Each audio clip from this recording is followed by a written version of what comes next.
पौराणिक मान्यता के अनुसार शेषनाग के कई अवतारों का उल्लेख मिलता है, जिनमें राम के भाई लक्ष्मण और कृष्ण के भाई बलराम मुख्य हैं। रामायण अनुसार राजा दशरथ के तीसरे पुत्र थे लक्ष्मण। उनकी माता का नाम सुमित्रा था। लक्ष्मण के लिए राम ही माता पिता, गुरु, भाई सब कुछ थे और उनकी आज्ञा का पालन ही इनका मुख्य धर्म था। वे उनके साथ सदा छाया की तरह रहते थे। भगवान श्री राम के प्रति किसी के भी अपमानसूचक शब्द को ये कभी बर्दाश्त नहीं करते थे। वास्तव में लक्ष्मण का वनवास राम के वनवास से भी अधिक महान है। 14 वर्ष पत्नी से दूर रहकर उन्होंने केवल राम की सेवा को ही अपने जीवन का ध्येय बनाया। वाल्मीकि रामायण के अनुसार उर्मिला जनक नंदिनी सीता की छोटी बहन थी और सीता के विवाह के समय ही दशरथ और सुमित्रा के पुत्र लक्ष्मण को ब्याही गई थी। जब राम और सीता के साथ लक्ष्मण भी वनवास को जाने लगे, तब पत्नी उर्मिला ने भी उनके साथ जाने की जिद की, परंतु लक्ष्मण ने उन्हें ये कहकर मना कर दिया कि अयोध्या के राज्य को और माताओं को उनकी आवश्यकता है। उर्मिला के लिए यह बहुत कठिन समय था, ऐसे में जबकि वह नववधू थी और उसके दाम्पत्य जीवन की तो अभी शुरुआत ही हुई थी। लक्ष्मण के वनवास जाने के बाद उर्मिला के पिता अयोध्या आए और उर्मिला को मायके चलने का अनुरोध करने लगे, ताकि मां और सखियों के सानिध्य में उर्मिला का पति वियोग का दुख कुछ कम हो सके। परंतु उर्मिला ने अपने मायके मिथिला जाने से इनकार करते हुए कहा कि पति की आज्ञा अनुसार पति के परिजनों के साथ रहना और दुख में उनका साथ न छोड़ना ही अब उसका धर्म है। यह उर्मिला का अखंड पतिव्रत धर्म था। जब लक्ष्मण जा रहे थे, तब इस सबसे विकट क्षणों में भी उर्मिला आंसू न बहा सकी, क्योंकि उनके पति लक्ष्मण ने उनसे एक और वचन लिया था कि वह कभी आंसू न बहाएंगी, क्योंकि अगर वह अपने दुख में डूबी रहेंगी तो परिजनों का ख्याल नहीं रख पाएंगी। इस संबंध में मान्यता पर आधारित एक कथा पढ़ने को मिलती है। इस कथा का वर्णन रामचरितमानस आदि में नहीं मिलता है। कथा यह है कि रावण के पुत्र मेघनाद को यह वरदान था कि जो व्यक्ति 14 वर्षों तक सोया न हो वही उसे हरा सकता है। हालांकि लक्ष्मण अपने भाई श्री राम और भाभी सीता की सुरक्षा और सेवा में इतने लगे रहे कि वे 14 वर्ष तक सो ही नहीं पाए। कथा अनुसार उनके बदले उर्मिला 14 वर्ष तक सोती रही। रावण के वध के बाद श्री राम, सीता और लक्ष्मण वापस अयोध्या लौटे आए और वहां प्रभु श्री राम के राजतिलक की तैयारी होने लगी। उस समय लक्ष्मण जोर जोर से हंसने लगे।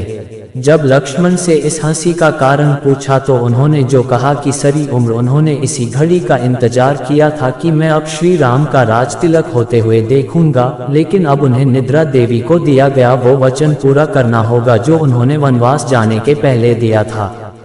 दरअसल निद्रा ने उनसे कहा था कि वह 14 वर्ष के लिए उन्हें परेशान नहीं करेंगी और उनकी पत्नी उर्मिला उनके स्थान पर सोएंगी।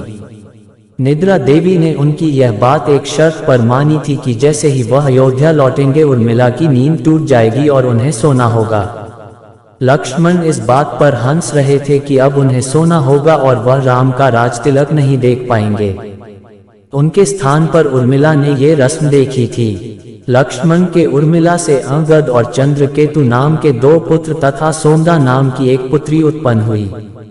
अंगद ने अंगदियापुरी तथा चंद्रकेतु ने चंद्रकांतापुरी की स्थापना की थी। उर्मिला के पतिव्रत का बल। एक अन्य कथानुसार लक्ष्मण की विजय का मुख्य कारण उर्मिला का पतिव्रत था। मेघनाद के वध के बाद उनका शव श्री राम जी के युद्ध शिविर में रखा हुआ था। उस शव को मेघनाद की पत्नी सुलोचना लेने आई। पति का छिन्न शीश देखते ही सुलोचना का हृदय अत्यधिक द्रवित हो गया। वह रोने लगी। रोते रोते उसने पास खड़े लक्ष्मण की ओर देखा और कहा, सुमित्रा नंदन, तुम भूलकर भी गर्व मत करना कि मेघनाद का वध मैंने किया है। मेघनाद को धराशायी करने की शक्ति विश्व में किसी के पास नहीं थी।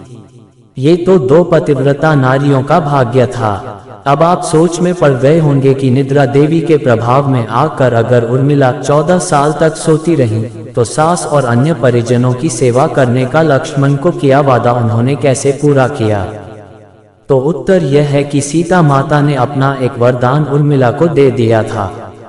उस वरदान के अनुसार उर्मिला एक साथ 3 कार्य कर सकती थी। ये पता चला कि इंद्रजीत को केवल वही आदमी मार सकता है जो 14 साल से सोया नहीं है।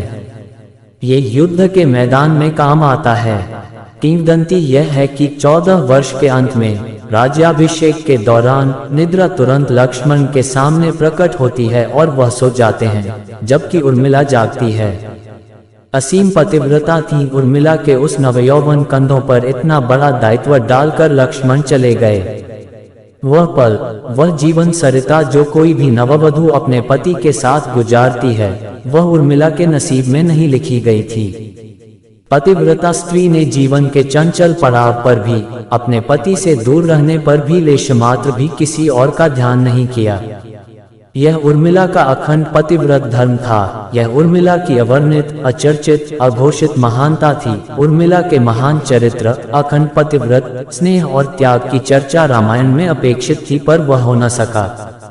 सबसे विकट क्षणों में भी उर्मिला आंसू न बहा सकी, क्योंकि उनके पति लक्ष्मण ने उनसे एक और वचन लिया था कि वह कभी आंसू न बहाएंगी, क्योंकि अगर वह अपने दुख में डूबी रहेंगी तो परिजनों का ख्याल नहीं रख पाएंगी। यह कोई कल्पना कर सकता है कि अपने पति को 14 वर्षों के लिए अपने से दूर जाने देना और उसकी विदाई पर आंसू भी न बहाना किसी नवविवाहिता के लिए कितना कष्टकारी हो सकता है। कितना हृदय विदारक पल था वह जब परम पूजनीय महाराज दशरथ स्वर्ग सिधार गए, पर वचन के सम्मान रखने के लिए उर्मिला तब भी न रोई।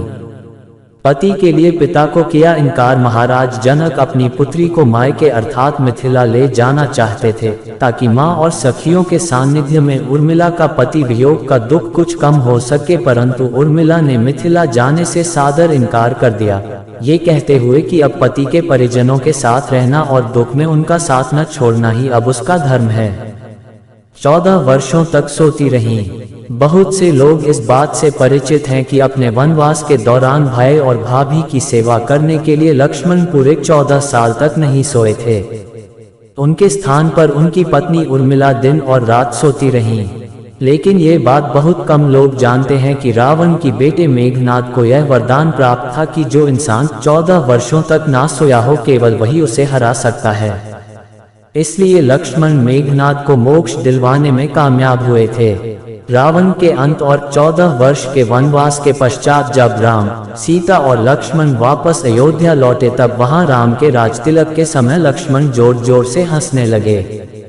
सभी को ये बात बेहद आश्चर्यजनक लगी कि क्या लक्ष्मण किसी का मजाक उड़ा रहे हैं। लक्ष्मण ने नहीं देखा भगवान राम का राजतिलक। दरअसल निद्रा ने उनसे कहा था कि वह 14 वर्ष के लिए उन्हें परेशान नहीं करेंगी और उनकी पत्नी उर्मिला उनके स्थान पर सोएंगी। निद्रा देवी ने उनकी यह बात एक शर्त पर मानी थी कि जैसे ही वह अयोध्या लौटेंगे उर्मिला की नींद टूट जाएगी और उन्हें सोना होगा। लक्ष्मण इस बात पर हंस रहे थे कि अब उन्हें सोना होगा और वह राम का राजतिलक नहीं देख पाएंगे। उनके स्थान पर उर्मिला ने ये रस्म देखी थी। लक्ष्मण की विजय का कारण था उर्मिला का पतिव्रत। एक और वाक्य ऐसा है जो ये बताता है कि लक्ष्मण की विजय का मुख्य कारण उर्मिला थी। मेघनाद के वध के बाद उनका शव राम जी के खेमे में था। जब मेघनाद की पत्नी सुलोचना उसे लेने आई, पति का छिन्न शीश देखते ही सुलोचना का हृदय अत्यधिक द्रवित हो गया। उसकी आंखें बरसने लगीं। रोते रोते उसने पास खड़े लक्ष्मण की ओर देखा और कहा, सुमित्रानंदन, तुम भूलकर भी गर्व मत करना कि मेघनाद का वध मैंने किया है। मेघनाद को धराशायी करने की शक्ति विश्व में किसी के पास नहीं थी।